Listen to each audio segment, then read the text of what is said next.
तेरे हवाले। तुम कहीं ये तो नहीं बोलोगी कि फरजाद ही तुम्हारा फियांसे है? वो यूं नहीं आया था। वो ये मेरी आंट का घर है। अब आराम से आराम से आराम से। तुम बताओ कि तुम मरियम के घर पे क्या कर रही हो? वही हलाकू खान। सब अच्छे से हो जाए ना तो तस्लीम और उम्मीद की शादी हो जाएगी। समीर, अब कुछ नहीं हो सकता है, सब तय हो चुका है। ना उम्मीद और पाशा साहब के सामने कोई बोंगिया ना मारे, बस। अभी भी वक्त है। एक्चुअली मैं पहली बार गिफ्ट खरीद रही हूँ ना, तो मुझे आइडिया नहीं। तस्लीम, मना कर दें चाची। मैं एक्सक्यूज मी, क्या आप मुझे आइडिया दे सकते हैं? मुझे एक अमीर शख्स के लिए एक महंगा सा गिफ्ट खरीदना है। बहुत डिस्टर्ब हो गई हूँ फरजाद की इस टाइम मैनेजमेंट से। माँ, इसीलिए तो उम्मीद ने फरजाद भाई का नाम घड़ियाल रखा है। घड़ी की सुइयों की तरह रुकता ही नहीं। उम्मीद यूनिवर्सिटी से जब घर पहुंचती है तो हया को आकर बताती है कि तुम्हें मालूम है आज यूनिवर्सिटी कौन आया था? हया पूछती है कि कौन? तो उम्मीद बताती है कि वही हलाकू खान।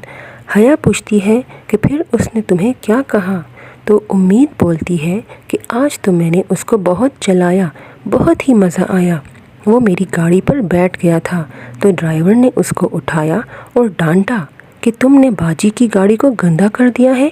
मैं भी उसके सामने गाड़ी के बोनट पर बैठ गई और राजू के कहा कि मैं अपने घर आज इसी तरह जाऊंगी, तुम गाड़ी स्टार्ट कर दो और जो भी सामने आए उसे कुचल देना।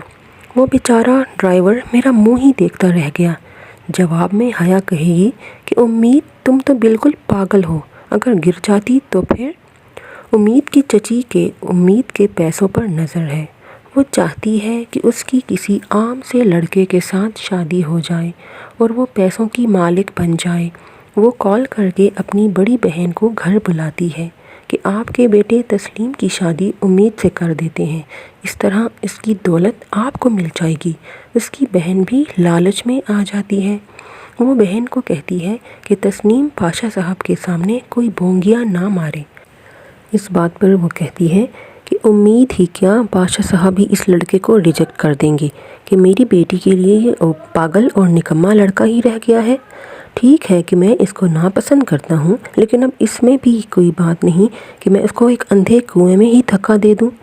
दूसरी तरफ समीर जब हया को समझाता है कि अभी भी वक्त है, तुम कुछ करो, इस रिश्ते से इनकार कर दो, मगर वो कहती है कि अब कुछ नहीं हो सकता, डेट फिक्स हो चुकी है। समीर चची से भी कहता है कि क्या मैं ठीक नहीं कह रहा? अब वो खुद कुछ करने का सोचता है कि हया का रिश्ता वहाँ से किसी तरीके से ख़त्म हो जाए। दूसरी तरफ फरजाद की अम्मी अपने बेटे की टाइम मैनेजमेंट की वजह से बहुत तंग होती है। कहती है कि इसकी टाइमिंग का कुछ पता चले तो मैं कुछ लड़कियों को घर बुलाऊं कि इसका रिश्ता तय करूं। ये सुनकर मरियम कहती है कि इसी वजह से तो उम्मीद ने फरजाद भाई को घड़ियाल का नाम दिया हुआ है। जब फरजाद को पता चलता है कि इस पार्टी में उम्मीद ने भी आना है तो वो भागता हुआ अम्मी के पास आता है कि मैं जब चाहे आप पार्टी रख लें, मैं फारिग ही हूँ। ये सुनकर मरियम कहती है कि इसी वजह से उम्मीद ने फरजाद भाई को घड़ियाल का नाम दिया हुआ है। जब फरजाद को पता चलता है कि इस पार्टी में उम्मीद ने कोई गिफ्ट लेना तो भागता हुआ अम्मी के पास आता है कि मैं जब चाहे आप पार्टी रख लें, कि मैंने फारिग ही हूँ, अमीर बंदे को गिफ्ट देना है तो ऐसा कोई गिफ्ट दिखाएं। उम्मीद शॉप से बहुत ही प्यारी और महंगी घड़ी खरीदकर उनके घर पहुंचती है। जब वो फरजाद के घर पहुंचती है तो वहाँ इसकी एक दोस्त उसको नज़र आती है तो वो उससे पूछती है कि तुम यहाँ पे क्या कर रही हो? वो कहती है कि अब ये मत कह देना कि तुम फरजाद की फियांसे हो। वो कहती है कि नहीं, ये मेरी आंटी का घर है और वो उसका मंगेतर नहीं है। उम्मीद शॉप से बहुत ही प्यारी और महंगी घड़ी खरीदकर उनके घर पहुंचती है। जब वो फरजाद के घर पहुंचती है तो वहाँ इसकी एक दोस्त उसको नज़र आती है तो वो उससे पूछती है कि तुम यहाँ पे क्या कर रही हो?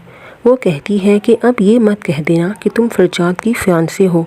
वो कहती है कि नहीं, ये मेरी आंटी का घर है और वो उसका मंगेतर नहीं है। उम्मीद यूनिवर्सिटी से जब घर पहुंचती है तो हया को आकर बताती है कि तुम्हें मालूम है आज यूनिवर्सिटी कौन आया था? حیا پوچھتی ہے کہ کون؟ تو امید بتاتی ہے کہ وہی ہلاکو خان۔ حیا پوچھتی ہے کہ پھر اس نے تمہیں کیا کہا؟ تو امید بولتی ہے کہ آج تو میں نے اس کو بہت چلایا، بہت ہی مزہ آیا۔